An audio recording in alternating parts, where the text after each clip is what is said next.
Vous êtes à la source de l'actualité. À toutes et tous, bonsoir, bienvenue. Voici le sommaire. C'est effectif. L'inauguration de l'école doctorale des sciences et techniques.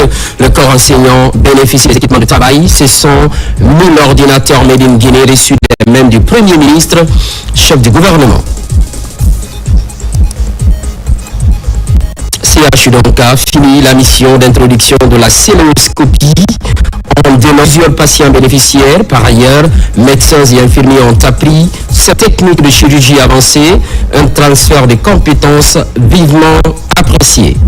Tournée nationale de la ministre du Commerce, il est question de renforcer la collaboration avec la Chambre de commerce et faciliter le travail des opérateurs économiques. C'est tout pour le sommaire. Place au développement. Enseignement supérieur. L'école doctorale des sciences et techniques est déjà inaugurée. 1000 ordinateurs de fabrication guinéenne sont remis aux anciens chercheurs, concrétisés par le Premier ministre. Adi Kamara. L'ambition nationale de hisser la production technologique et l'innovation est au cœur du développement après les efforts consentis dans les infrastructures. C'est le renforcement scientifique qui retient l'attention des autorités avec la remise 1000 ordinateurs made in Guinée destinés aux anciens chercheurs. Les infrastructures inaugurées ce jour sont le bâtiment principal en R+3 comprenant des salles de classe, des laboratoires modernes, des bureaux administratifs et blocs sanitaires. La grande salle avec une capacité de 600 places assises, comprenant des locaux techniques et sanitaires. C'est le symbole d'un savoir-faire national en pleine affirmation, volonté de bâtir un enseignement supérieur performant et adapté aux enjeux numériques. Depuis l'avènement du CNRD, le 5 septembre 2021, enseignement supérieur, recherche scientifique, innovation, ce ne sont plus aujourd'hui des vains mots, mais une réalité qui se matérialise par divers avantages que nous avons obtenus de ce temps de temps que nous voudrions bien continuer, mais une belle chose doit bien finir. Voilà pourquoi j'exerce ce métier d'écrivain aujourd'hui pour magnifier la reconnaissance des enseignants à l'endroit du CNRD. Cette politique d'équipement vient répondre à une préoccupation ancienne du corps enseignant, tout en valorisant la production nationale avec en prime l'autonomie technologique du pays. Qu'avec ces ordinateurs, nous avons fait un autre travail. Chaque ordinateur donc est lié à une personne. Ce que nous faisons ici, c'est pas un c'est que le professeur Traoré va avoir un ordinateur, il va avoir Microsoft 360, il va avoir une adresse email université d'origine, il va avoir accès à un outil anti-plagiat, il va avoir accès à un outil de création assisté par l'intelligence artificielle, il va avoir accès à Pludoc, donc la plateforme unique de documentation. Si son ordinateur a un problème, il sait à qui s'adresser. L'inauguration de ce bâtiment et la remise d'ordinateurs est une manière de dire que la recherche guinéenne devrait désormais évoluer avec des outils modernes et les doctorats méritent un environnement conforme aux standards internationaux. L'idée première, à travers une initiative qui permet de concrétiser l'instruction du président de la République, Mamadi Doumbouya, à savoir procéder au développement du capital humain,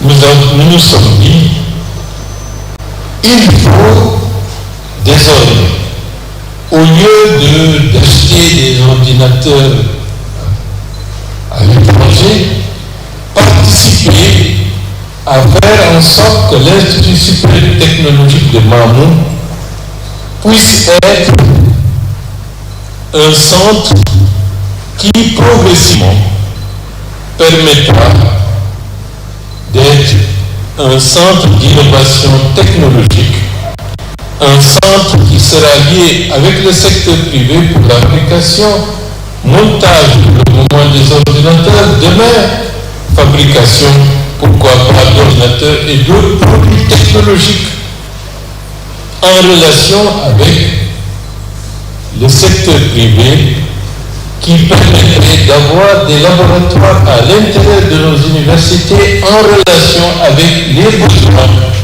d'industriels pour nous permettre progressivement d'intégrer nos centres de recherche, nos universités avec le monde du travail, le monde de l'innovation. C'est ça l'objectif.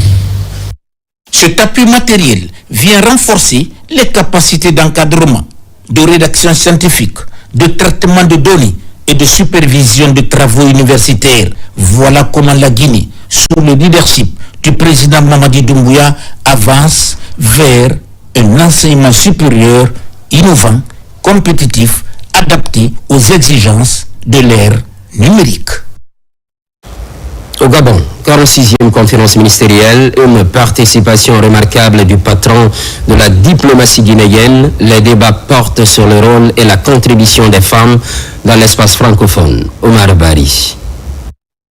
Pendant 2 jours, les 90 États membres de l'Organisation internationale de la francophonie se sont donné rendez-vous à Kigali au Rwanda. Cette 46e conférence ministérielle a abordé un thème inédit, la contribution des femmes dans l'espace francophone. Un sujet qui a résonance particulière pour la République de Guinée. En effet, depuis 2021, la gente féminine occupe une place de premier plan dans le programme de développement socio-économique durable et responsable du président Mamadi Doumbouya. En prenant la parole à l'ouverture des travaux, le chef de la diplomatie guinéenne, lui-même grand défenseur des droits des femmes, a salué le choix de ce thème. Dr Maurice Sandakou a des informations de première main sur les rendez-vous électoraux de la République de Guinée, le référendum passé et la présidentielle à venir. La Guinée s'est engagée devant vous. La Guinée a tenu cet engagement. Grâce à l'assistance de nos partenaires internationaux, au premier rang desquels l'Organisation internationale francophonie, le recensement administratif à vocation d'état civil a été mené à bien. Sur cette base, un registre électoral robuste, fiable et inclusif a été élaboré. C'est ce registre qui a permis, le 21 septembre 2025, dans la paix, la sécurité et la sérénité, l'adoption massive d'une constitution voulue et préparée par les Guinéens. Une constitution qui nous ressemble et qui nous rassemble. Dans un mois, le 28 décembre 2025 exactement, conformément aux engagements solennels, notre pays élira son nouveau président de la République dans les mêmes conditions de transparence et de tranquillité. J'avais annoncé ici que l'élection présidentielle serait la priorité car c'est au niveau de la magistrature suprême que se mesure le mieux la vitalité démocratique d'un État, tant pour les citoyens que pour la communauté internationale. Un terrain politique balisé par les réalisations en cours. Sous le leadership du chef de l'État Mamadi Doumbouya, la Guinée a engagé de très grandes réformes structurelles. Des acquis que le chef de la diplomatie guinéenne présente à ses pairs de l'espace francophone. Dr Maurice Sandakou précise que le décollage de la Guinée est assuré avec le programme Simandou 2040, le plus grand schéma directeur de développement socio-économique, durable et responsable pour les 15 prochaines années en Guinée. Au cours des 4 dernières années, sous la direction du président Mamadi Doumbouya, la Guinée a forgé une base démocratique solide, tirant les leçons souvent amères de son histoire politique. L'innovation guinéenne a été claire et elle avait été annoncée ici. Construire simultanément des institutions démocratiques et réparer le tissu social à travers des consultations nationales, un dialogue inclusif et des améliorations tangibles des conditions de vie de la population. Des routes modernes, des échangeurs, des logements de l'eau potable, de l'électricité, des écoles, des hôpitaux et de nombreuses infrastructures structurelles ont été injectées dans le quotidien des Guinéens. Le 11 novembre 2025, comme le monde entier a pu le constater, la République de Guinée a procédé aux premières exportations du plus grand projet minier mondial, Simandou 2040. Ce programme n'est rien d'autre qu'une vision, celle du président Mamadi Doumbouya, qui se résume en ceci: transformer de façon transparente la richesse de notre sous-sol en un moteur de développement intégré et souverain de notre nation. Certains prédateurs économiques qui dirigeaient autrefois notre pays sont surpris, voire stupéfaits, et s'agitent encore pour critiquer ce que la planète entière loue. Mais comme le dit un proverbe guinéen, battre le tambour de toutes ses forces ne fera jamais danser quelqu'un qui ne veut pas danser.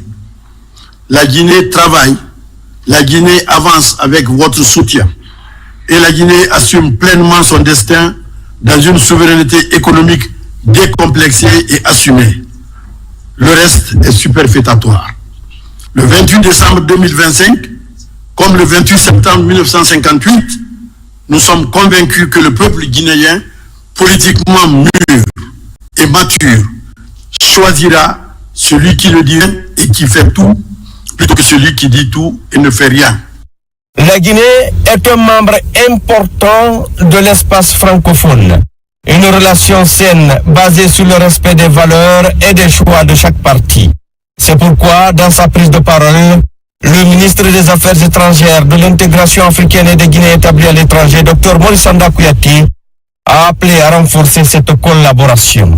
Notre coopération exemplaire entre la Guinée et l'OIF, sous la direction de Mme Louise Mouchiki-Wabo, a pour la première fois brisé le cercle vicieux: changement anticonstitutionnel, sanctions automatiques. L'OIF a eu l'audace et l'intelligence institutionnelle de proposer une voie alternative que la Guinée acceptait de s'appliquer.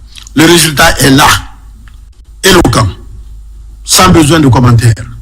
Ensemble, nous avons trouvé un nouveau cadre de dialogue basé sur le respect de la dignité des peuples. C'est une valeur qui mérite d'être consolidée et adaptée au contexte varié qui traverse nos États membres. C'est devant ce vaste projet que j'invite la grande famille de la francophonie à poursuivre cette approche innovante, visionnaire et profondément humaine qui redonne tout son et sa respectabilité à notre organisation dans un monde coué par des vents hostiles. Cette 46e conférence ministérielle a permis à la République de Guinée de présenter la vision de son leader, le président Mamadi Doumbouya, sur des sujets aussi importants que la place des femmes dans le développement socio-économique du pays. Retour au pays. Première session consultative des parties prenantes de l'ANAC. Conakry abrite les assises. La formation se tient en présentiel, tout comme en ligne. But visé, améliorer les pratiques d'assurance qualité dans l'enseignement supérieur. Mounir Bari. C'est une rencontre de concertation pour partager les expériences en vue d'harmoniser les procédures d'évaluation. L'objectif de l'autorité nationale d'assurance qualité et toutes les parties prenantes est d'analyser les forces, faiblesses, opportunités et menaces. Nous organisons ce premier conseil consultatif de l'ANAC avec pour objectif de mettre tous les partenaires ensemble afin de discuter du fonctionnement de l'ANAC, de discuter de la perception que ces parties prenantes ont de l'ANAC et de susciter des débats autour de nos activités afin de recueillir l'avis de nos parties prenantes et d'améliorer notre travail de tous les jours. C'est une expérience pour nous, une première, de pouvoir apporter nos idées et de pouvoir dire ce qui est bon, ce qui est mauvais et de constater les efforts qu'ils font sur l'assurance qualité des institutions. Cette concertation de parties prenantes de l'assurance qualité en Guinée est la toute première session. Ce premier consultatif marque une étape décisive dans la gouvernance, l'assurance qualité et dans l'évaluation des programmes d'enseignement supérieur guinéen.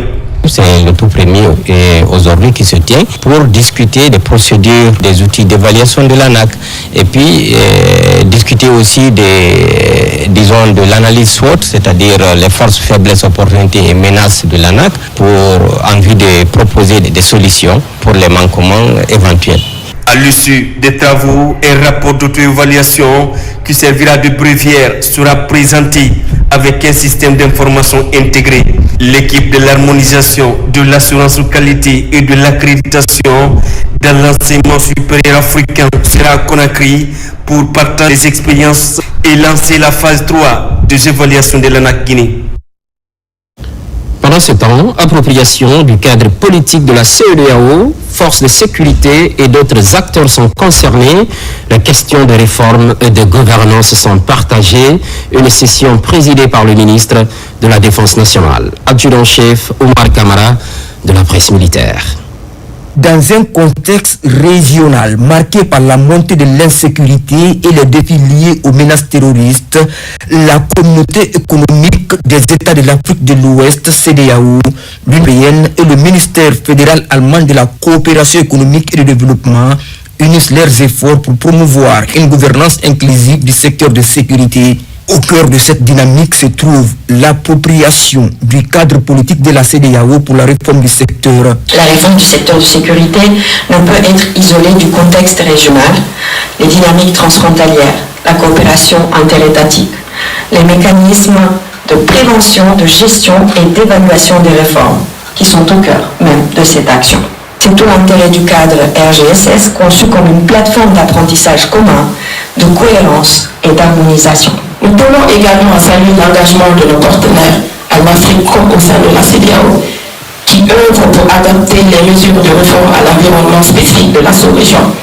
Cette collaboration est essentielle pour garantir une réponse cohérente, durable et en phase avec les réalités locales. Les participants venus des 5 comités techniques sectoriels de la réforme, de la société civile et du comité civilo-militaire se sont appropriés la vision de sécurité de l'organisation sous-régionale, les rôles et responsabilités qui y sont associés et identifier les défis d'alliement du secteur au contexte national. Chaque acteur impliqué puisse être outillé, puisse comprendre effectivement les principes qui gouvernent le cadre politique de la CEDEAO en matière de réforme et de gouvernance du secteur de sécurité, qui est une priorité du chef de l'État. Cet atelier a été un espace d'échange, intense et constructif, riche d'enseignements et de perspectives.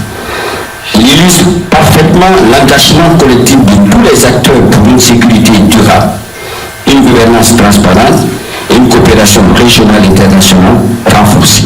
En cohérence avec les efforts du gouvernement, ce séminaire est une réponse à la volonté de continuer à assurer la sécurité des personnes et de leurs biens.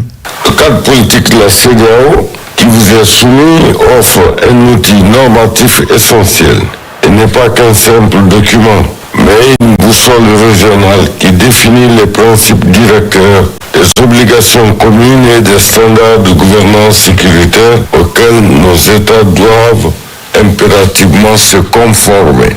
Au terme de ces échanges, la communauté économique des États de l'Afrique de l'Ouest, CEDEAO, et ses partenaires entendent accompagner la Guinée dans la réforme de son secteur de défense et de sécurité. Place maintenant à la justice transitionnelle. C'est parti pour la campagne citoyenne à l'Université Générale Lansana à compter de Symphonia. L'événement est organisé par le Centre d'innovation et de recherche pour le développement, un accompagnement de l'ambassade de France. Maïmouna Bella Diallo, Mounir Bari.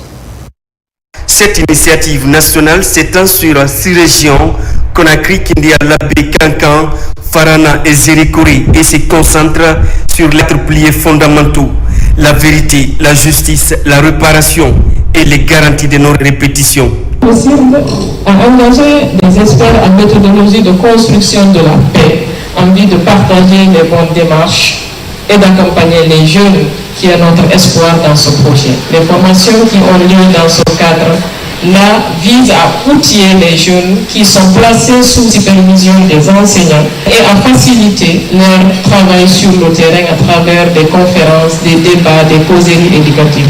Le lancement inclut une conférence animée par le docteur Mariam Siri et le professeur Moustapha Diop, soulignant la nécessité d'un processus inclusif impliquant toutes les communautés. Je me projette dans un avenir où le commun reste ce qui nous lie.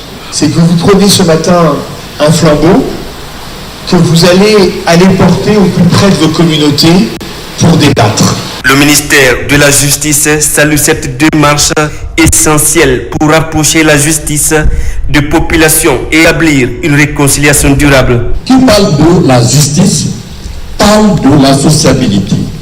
La place de la justice pour mettre en exergue la substance des lois et règles qui régissent le rapport des citoyens au sein de la cité. À la transgression de quelles lois la justice s'applique. Les délégations régionales s'engagent à former des relais via le débat et des émissions à langue nationale afin d'ancrer les valeurs de paix et de vivre ensemble sur l'ensemble du territoire national. On reste à l'Université Générale Lansana Conté de Sonfonia pour parler de la coopération entre la Guinée et le Japon. Elle est au beau fixe, une amitié citée en exemple en termes de développement. Cela donne lieu à plusieurs échanges entre responsables, mais aussi des étudiants de ce temple du savoir. Mamadou Salouba. Tokyo, la capitale japonaise, entre gratte-ciel et autoroute infinie, chaque coin de la ville raconte le génie des modèles de développement. Un modèle inspirant, expliqué à l'Université Générale Lansana Conté de Sonfonia. Sur place, étudiants et enseignants-chercheurs plongent au cœur de la réussite japonaise. L'expérience japonaise est un exemple remarquable d'harmonie entre tradition et modernité. Que ce soit dans la gestion des ressources naturelles, l'artisanat, l'agriculture et l'organisation sociale, les pratiques japonaises montrent que préserver les savoirs ancestraux est un atout qu'il faut développer. Cette session nous permettra d'explorer les voies et moyens par lesquels les savoirs ancestraux, bien loin d'être de simples répliques du passé, constituent un réservoir de solutions durables et une boussole éthique pour les défis contemporains. Le Japon et la Guinée partagent une histoire de coopération fructueuse. Cet échange sur le modèle de développement japonais se veut un partage d'expériences pour soutenir l'élan de développement de la Guinée. Mon espoir est que cette conférence nous aide collectivement à approfondir notre compréhension de l'avenir de la Guinée, en reconnaissant et en valorisant ses forces endogènes. J'espère également qu'elle suscitera un intérêt accru pour le Japon et ses expériences uniques en matière de développement. La chaire JICA s'impose aujourd'hui comme un instrument d'excellence académique et diplomatique. Elle traduit la volonté commune de la République de Guinée et du Japon de construire un partenariat fondé sur la connaissance, l'innovation et la solidarité. Cette rencontre a permis aux étudiants et enseignants-chercheurs de percer les secrets du développement du pays du soleil levant. Au chapitre environnement, on s'intéresse aux polluants organiques persistants. La lutte s'intensifie contre le phénomène. Les acteurs se mobilisent. C'est une concertation conformément à la Convention de Stockholm pour une meilleure santé environnementale et humaine. Ousmane Ba, compte rendu. La lutte contre les polluants organiques persistants conformément à la Convention de Stockholm se poursuit. Après une première rencontre qui s'est tenue au mois d'octobre dernier portant sur les résultats du projet, les parties prenantes sont à nouveau en conclave. Il s'agit cette fois-ci de valider les rapports d'inventaire des polluants organiques persistants. Cette réunion vise à évaluer et valider les données d'inventaire d'une part et d'autre part valider les rapports d'inventaire en vue de faciliter sous peu la validation du plan national de mise en œuvre. À travers cette réunion des mécanismes nationaux de coordination, les membres du comité de coordination sont informés de l'état de mise en œuvre du projet élaboration mondiale, examen et mise à jour des plans nationaux de mise en œuvre dans le cadre de la Convention de Stockholm sur les polluants organiques persistants. Au cours de cette rencontre, le plan national de la Convention de Stockholm va être finalisé. Une convention qui vise l'élimination des polluants organiques persistants pour une meilleure santé humaine et environnementale. Je prends le cas de la décharge de la minière, la gestion des déchets. Nous vivons avec, ça fait partie de nos quotidiens. C'est aussi important que l'eau que nous consommons, que le courant que nous consommons et tout ce que nous faisons à la maison. Donc nous produisons les déchets tous les jours. Et ces déchets, au lieu d'être valorisés, réutilisés, recyclés, faire une valorisation énergétique, une valorisation agricole, on fera le tout, on met dans une décharge, sinon on les incinère. Au niveau de la décharge, vous avez des émanations qui polluent l'environnement, qui ont une durée de vie de plus de 10 ans. Ce rapport d'inventaire servira de guide aux bailleurs de fonds pour le financement des projets de lutte contre les polluants organiques persistants en Guinée. Dans le même registre, pollution environnementale, c'est une odeur insupportable provenant des poissons pourris quotidiennement jetés dans la mer. Les plaintes se multiplient dans la commune de Matoto, précisément dans la zone Kouyatea. Nabi Kamara, pour mieux comprendre. La pollution du milieu devient de plus en plus préoccupante à Matoto Abattoir. Dans ce quartier situé sur la corniche communément appelée Kouyatea, les citoyens ont du mal à respirer tellement que l'odeur nauséabonde des poissons pourris les suffoque. Ces poissons pourris, jetés par une société de pêche de la place en bordure de mer, constituent un véritable danger pour la santé humaine. Il ne faut pas dire d'arrêter le travail, mais par rapport au voisinage, nous qui sommes à l'abattoir, nous prenons des précautions pour ne pas que nos odeurs de l'abattoir ici sortent ou bien quelque chose. Mais depuis qu'ils ont commencé ici, vraiment, on a tout fait, on a expliqué au quartier, on a fait des délégations pour les sensibiliser à ce qu'ils prennent des dispositions pour ça. On doit interpeller le ministère pour instruire la direction concernée par le problème de pollution pour nous sauver de cette situation. Parce que, à force d'inhaler cette odeur nauséabonde, ça va provoquer des maladies. Il est évident que si rien n'est fait pour arrêter cette pollution à Matoto Abattoir, la vie dans ce quartier de la commune de Matoto sera difficile pour ne pas dire impossible. La mer, c'est pas pour jeter les déchets. Parce que quand tu mets les déchets dans la mer va toujours rejeter ces déchets et ça va revenir toujours vers la population. Les ordures doivent être gérés. Si nous constatons que ces établissements n'ont pas de poubelles publiques, ça veut dire qu'eux tous, ils utilisent la mer comme un dépotoir. Dans le souci donc de trouver une solution durable à cette pollution qui dépasse le seuil du tolérable, l'intervention de la direction des pollutions et du changement climatique au ministère de l'Environnement est vivement sollicitée. Santé CHU donc avec cette belle prouesse, introduction de la céléoscopie, une chirurgie de pointe déployée par une mission. Fini les interventions, résultats obtenus, plusieurs patients soulagés. Par ailleurs, médecins et infirmiers ont appris cette technique de chirurgie avancée, un transfert de compétences apprécié à tous les niveaux. Carlos Mandialo, explication. L'introduction de la céléoscopie dans les pratiques médicales au CHU Donka constitue un pas important dans la mise en œuvre du programme de modernisation de l'hôpital national, décrit comme le symbole de la refondation dans le système de santé. Cette technique permet notamment d'effectuer des chirurgies sans pour autant ouvrir l'abdomen du patient.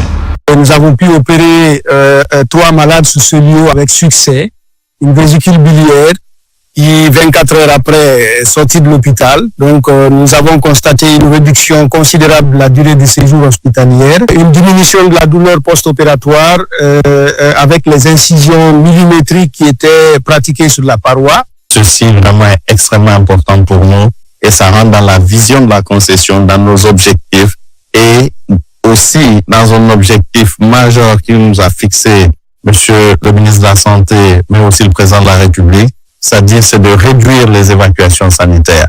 Avec ces missions, avec ces innovations, avec ces prouesses que nous réalisons aujourd'hui à l'hôpital national d'Onka, nous participons vraiment à cette réduction de ces évacuations sanitaires, mais aussi dans la formation et le perfectionnement de nos chirurgiens et de nos paramédicaux. L'introduction de la célioscopie à l'hôpital national et par extension dans le système de santé guinéen a été rendue possible grâce à la politique d'ouverture menée par la concession canadienne auprès de ses partenaires européens pour un transfert de technologie. J'ai vu les patients qui ont récupéré complètement moins de 48 heures, ce qui est une prouesse, évidemment, parce qu'il s'agit d'une chirurgie en miniature, qu'on appelle cellulochirurgie, qui permet, sans beaucoup d'incisions, avec des incisions millimétrées, de pouvoir soigner des patients. La santé et le bien-être sont inscrits parmi les composantes du programme Simandou 2040. La modernisation des pratiques médicales à l'hôpital national s'inscrit dans ce cadre. Poursuit avec la santé familiale, tenue de la rencontre de coordination du 3e trimestre. Il s'agit de renforcer la synergie en faveur de la santé des couches vulnérables. C'est un financement de la Banque mondiale. Abraham Christophe Conté. À Conakry, les représentants des départements sectoriels, les partenaires techniques et financiers, la société civile et les experts du système de santé prennent part à cette 3e réunion du comité technique multisectoriel de la S-Hermania au compte de l'année 2025. À cette rencontre, il est question de faire le point sur les avancées du trimestre, d'identifier les défis, mais aussi définir les activités prioritaires aux mois à venir.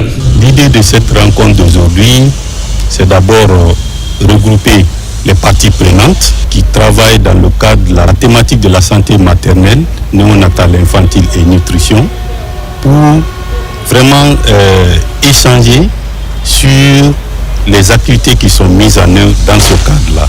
Au centre des discussions, la réduction de la mortalité maternelle et néonatale, l'amélioration de la couverture vaccinale, ainsi que l'accès aux services adaptés pour les adolescents. Des rapports détaillants sur l'évolution des indicateurs sont présentés par les différentes commissions. Il est temps qu'on s'engage tous vers des plans cohérents, des interventions qui permettent de retracer et qui permettent d'atteindre des objectifs concrets.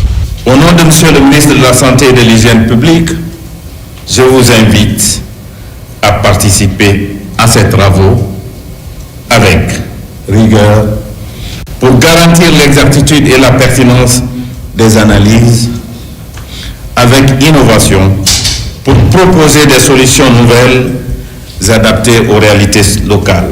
La rencontre s'est achevée par l'adoption d'une feuille de route trimestrielle axée sur le suivi communautaire, la disponibilité des intrants S-Hermania et l'amélioration de la qualité des données sanitaires. Ce qui, entre autres, concentre l'actualité. Semaine de l'entrepreneuriat, la créativité et l'innovation sont à l'honneur. C'est la 2e célébration au profit des jeunes désireux de développer leurs projets. Makemedozo.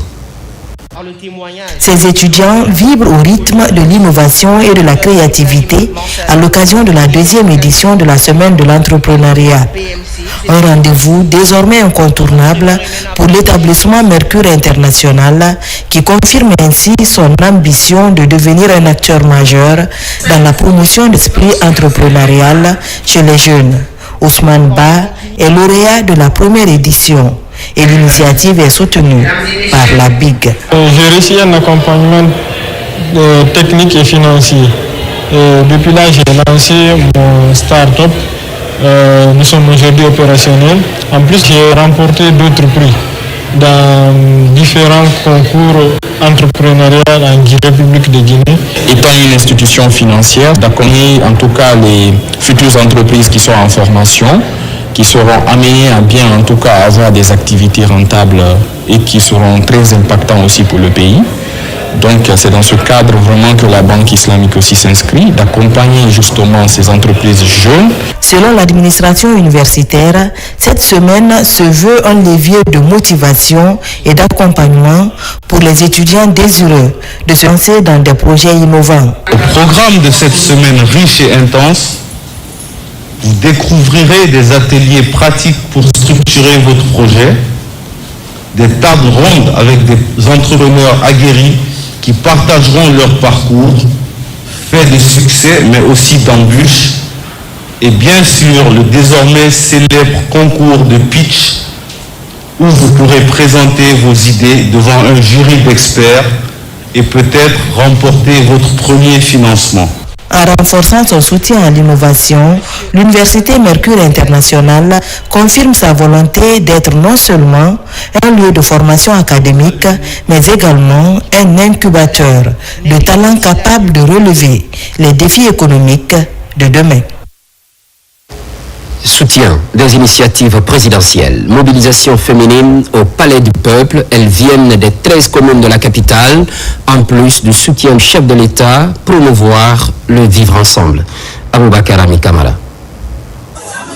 Dans la salle du 28 septembre du Palais du Peuple, une mobilisation féminine d'envergure s'est tenue à l'initiative de Dormakale Traoré. Des femmes venues des 13 communes de Conakry ont répondu massivement à l'appel pour exprimer, dans une ambiance solennelle, leur soutien au président Mamadi Doumbouya.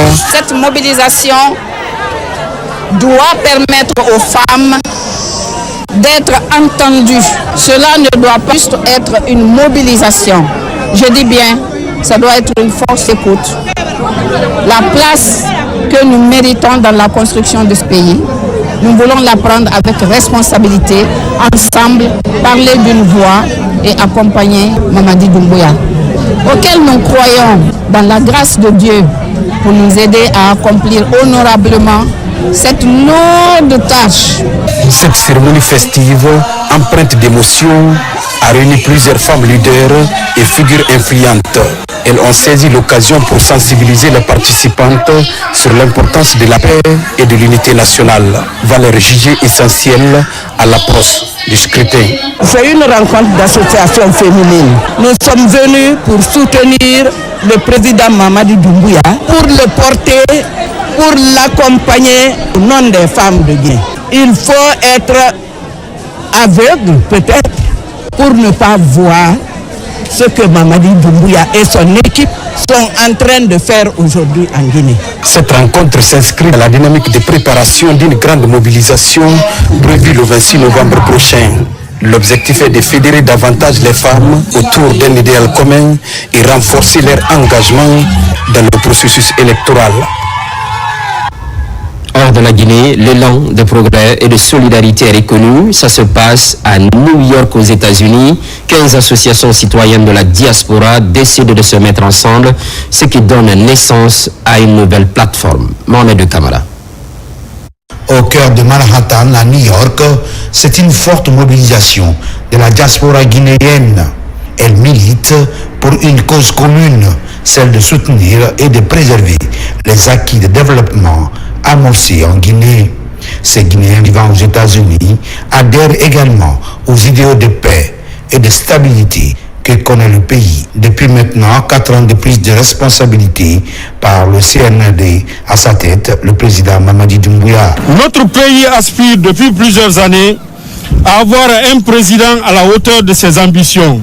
En moins de 4 ans, vous avez placé la Guinée là où beaucoup de vos prédécesseurs ont échoué. Depuis votre accession à la magistrature suprême, vous avez apporté la cohésion sociale et le vivre ensemble. Cette action symbolise la force de notre détermination, l'unité de notre engagement et la certitude que nous avançons ensemble vers une victoire claire, nette et indiscutable. Cette rencontre regroupe une coalition de 15 associations de structures citoyennes unissant leurs efforts pour matérialiser cette volonté à contribuer positivement au développement de la Guinée. Merci pour avoir décidé de travailler dans l'unité, dans la solidarité avec tous les Guinéens pour soutenir les œuvres du président de la République. Je crois que c'est une continuité.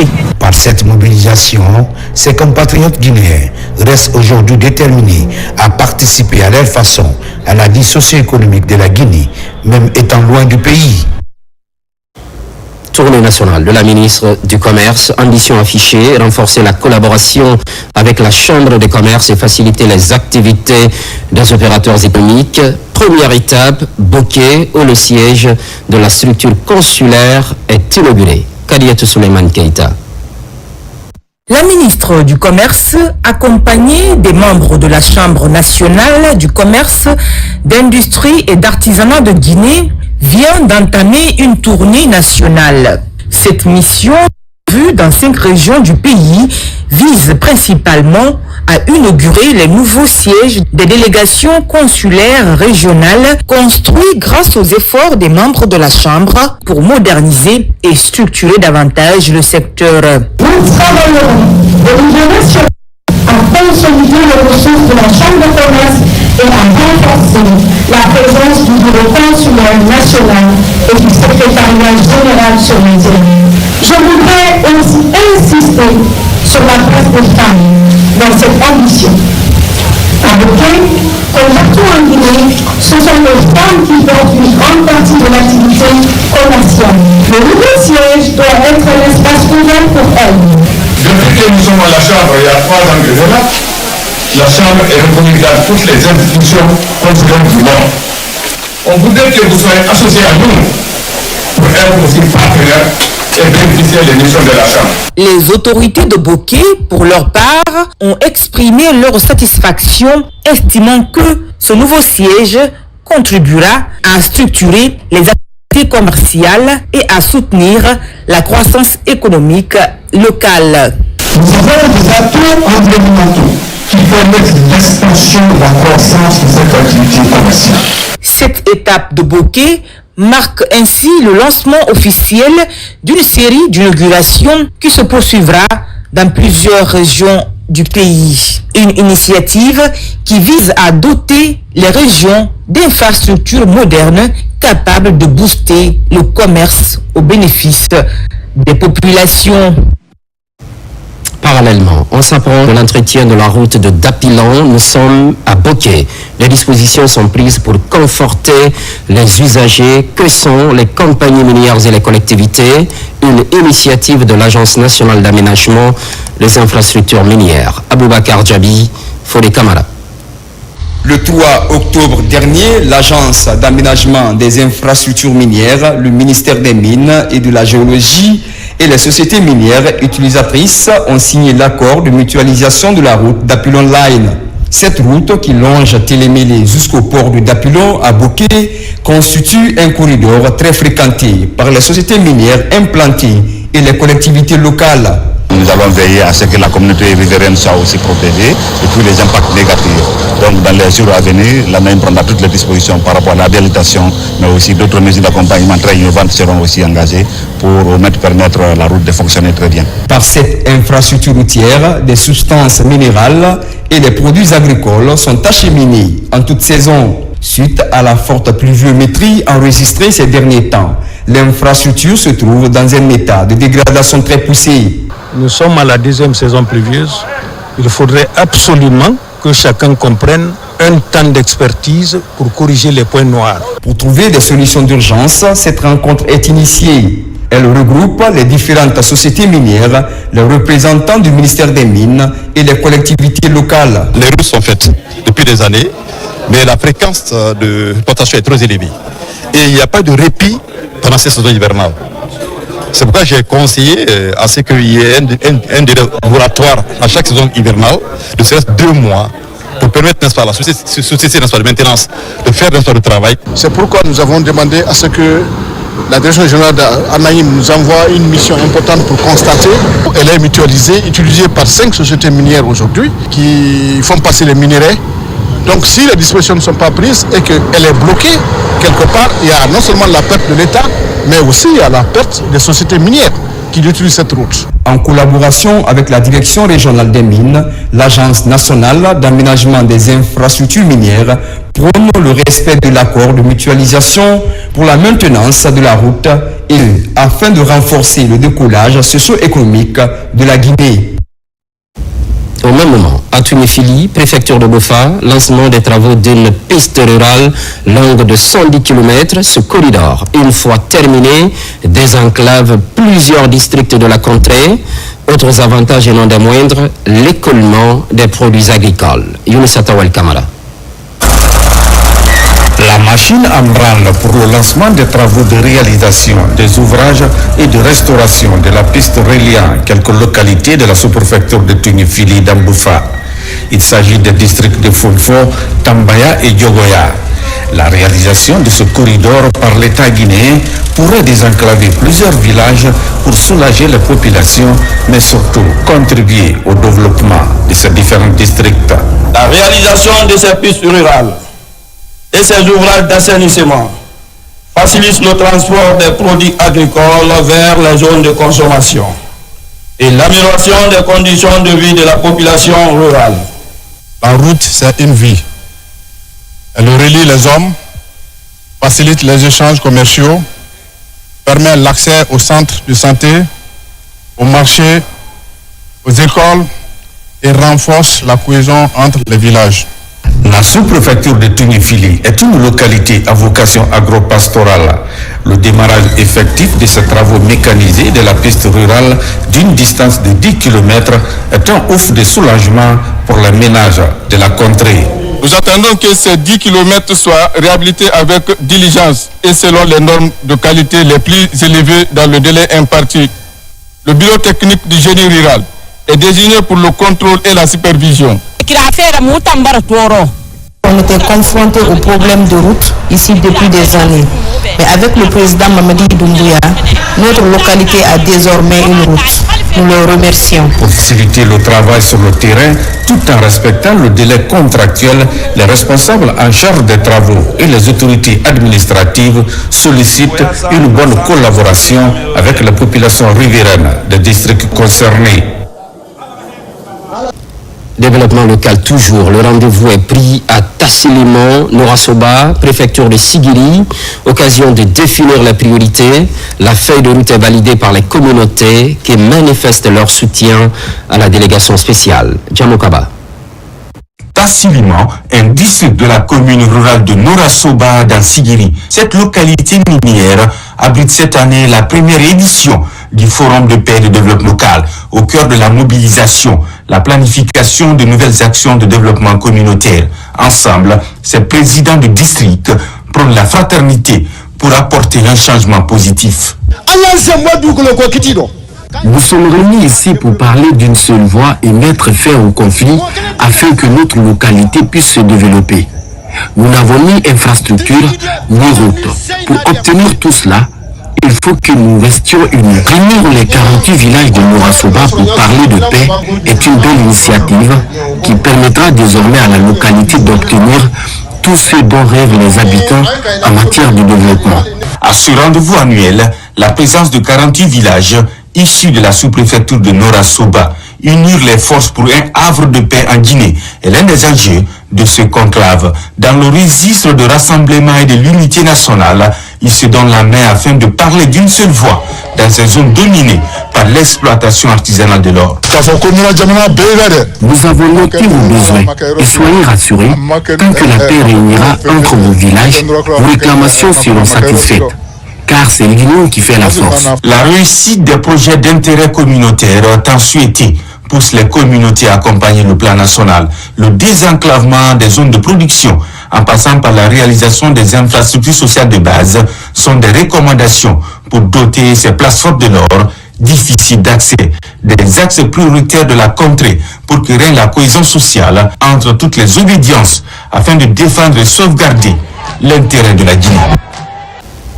Et puis ce précieux sésame, synonyme d'avancée dans la carrière des entraîneurs guinéens, l'obtention de la licence A de la Confédération africaine de football. 50 techniciens bénéficient d'une session de formation initiée par la Fédération guinéenne de football. Moussa Komara.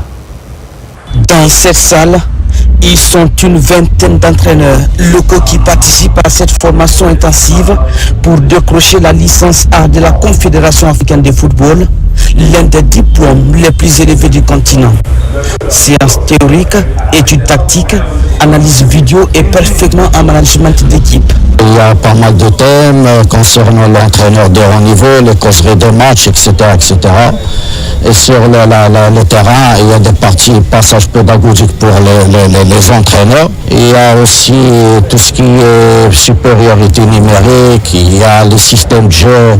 Organisée par la Fédération guinéenne de football à travers la direction technique nationale, cette session vise à former un vivier de techniciens de haut niveau capables de faire briller les clubs et les sélections nationales. L'échange et l'apprentissage, c'est aussi un moyen pour ces nouveaux entraîneurs d'aller partager leurs connaissances au niveau des footballeurs pour que désormais, non seulement nous formons des footballeurs de demain, mais que nous soyons représentatifs au niveau des compétitions continentales. Cette formation concerne au total 50 entraîneurs répartis en 2 groupes pédagogiques. Chaque groupe aura 6 modules et toutes les séances seront évaluées. Nous sommes très contents et très satisfaits de cette formation car elle nous permettra d'être au haut niveau, elle nous permettra de prendre des équipes nationales, pourquoi pas des clubs étrangers. Vous connaissez, il y a plusieurs années, nous sommes en train de mener des réformes tout azimut, mais c'est parce que le président le veut et c'est parce qu'il soutient le sport et particulièrement le football. Dans quelques semaines, ces stagiaires décrocheront la prestigieuse licence A de la CAF. Une étape importante pour leur carrière et l'avenir du football guinéen. Une réforme salutaire. À Boké, le collectif de la diaspora pose ses valises sur place. Il échange avec les étudiants sur le projet Simandou. Plusieurs secteurs de la vie publique sont passés en revue. Invite est faite à la couche estudiantine de s'intéresser à ce méga projet. Bakary Bamba Kondé. Dans le cadre de sa tournée de sensibilisation, le collectif Diaspora Langoundé est à l'Institut supérieur des mines et géologie de Boké, une région clé pour l'exploitation minière en Guinée. Cette rencontre qui précède la dernière étape prévue à Conakry a rassemblé étudiants et enseignants autour des enjeux du projet Simandou. C'est d'informer les populations sur l'impact que ce projet aura sur leur quotidien dans les décennies à venir, que ce soit en termes d'emploi et de transformation des infrastructures de notre pays, et les encourager surtout à se former pour être les acteurs majeurs du développement de notre pays. Les présentations du collectif de la diaspora ont mis en lumière les différentes dimensions du projet, entre autres les préoccupations environnementales, l'intégration des pratiques durables dans l'exploitation du fer ou encore l'importance de maximiser les retombées économiques de Simandou pour les communautés locales. Les étudiants qui sont ici vont favoriser pour le projet Simandou au niveau de la prospection et de l'exploration des miniers, vont favoriser au niveau de l'exploitation et du transport. Ceux de métallurgie, ils vont favoriser au niveau de la transformation. Des environnementalistes, ils vont favoriser à la protection de l'environnement et à la sécurité industrielle. En tant qu'institution d'enseignement supérieur spécialisée dans le domaine des géosciences et développement durable, parler d'un projet de développement minier, vraiment ça nous fait plaisir parce que ça nous donne l'opportunité de donner notre avis et éclaircir la lanterne de ceux qui sont curieux de savoir ce que représente le projet Simandou. Nous, c'est une opportunité offerte. La mobilisation des étudiants de l'Institut supérieur des mines de Boké en tant qu'acteur clé a été essentielle pour la compréhension du projet et du programme Simandou. Avec l'engagement de la jeunesse, le collectif Diaspora Langoundé compte étendre cette tournée de sensibilisation à l'extérieur du pays afin que les bénéficiaires de Simandou profitent à tous.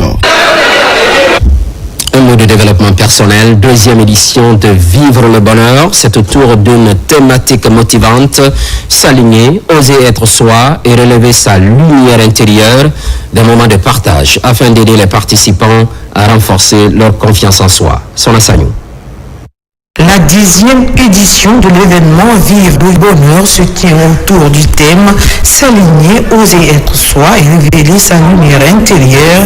L'objectif, réunir des intervenants de divers horizons pour aider les participants à renforcer leur confiance en eux et à surmonter leurs blessures. Vivre de bonheur, c'est un outil qui permet aujourd'hui de se reprendre en main, de faire ce travail qu'il faut faire sur soi et de dire oui, j'ai des épreuves, oui, j'ai des problèmes, mais la vie continue. Tant qu'on est en vie, il y a de l'espoir. Tant qu'on est en vie, on peut marcher. Et j'espère vraiment que ce projet ira loin parce que Il y a le livre, mais il y a aussi beaucoup d'autres choses. Conférence, table ronde, session de networking et cocktail dînatoire animent la rencontre. Un espace d'échange riche où intervenants et participants partagent outils et expériences pour favoriser un mieux-être durable.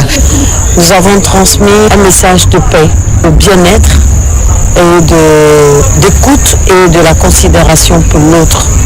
Parce que nous nous rendons compte aujourd'hui que les jeunes ne sont pas disponibles pour les autres. Fait en sorte que nous portons tous des masques. Les masques, nous les avons enlevés aujourd'hui et nous avons exprimé notre mal-être, qu'enfin nous puissions nous exprimer librement. Nous avons débattu autour de plusieurs thèmes super intéressants, que ce soit l'équilibre intérieur, que ce soit révéler sa vulnérabilité pour trouver son bonheur intérieur, que ce soit affronter sa peur et la peur du jugement. Dans une ambiance bienveillante et dynamique, les participants vivent une expérience marquée par l'introspection, l'ouverture et le renforcement de la confiance en soi, une édition qui confirme la vocation de vivre de l'honneur, offrir un véritable espace d'expression, de rencontre et de transformation. On termine avec cette collaboration gagnante entre Upsilon Conakry et Collège de Paris. C'est dans le cadre de la formation, bien sûr. Des diplômes sont remis aux apprenants. Ils se disent prêts à entamer leur carrière professionnelle. Nous sommes quittés.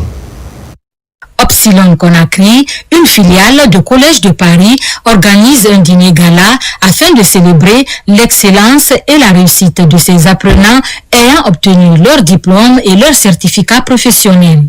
Au cours de la soirée, les apprenants ont également eu l'occasion d'échanger sur les aspirations professionnelles et les préoccupations quant à leur intégration sur le marché du travail. Ces diplômés et apprenants partagent leur gratitude envers l'institution pour la qualité de la formation dispensée et l'accompagnement offert tout au long de leur parcours d'apprentissage. Ce diplôme représente un grand défi pour moi parce que c'est une discipline très importante aujourd'hui et avec l'engorgement des tribunaux et l'imprédictibilité des décisions de justice, les opérateurs économiques, notamment les États également, ont droit au recours à l'arbitrage international.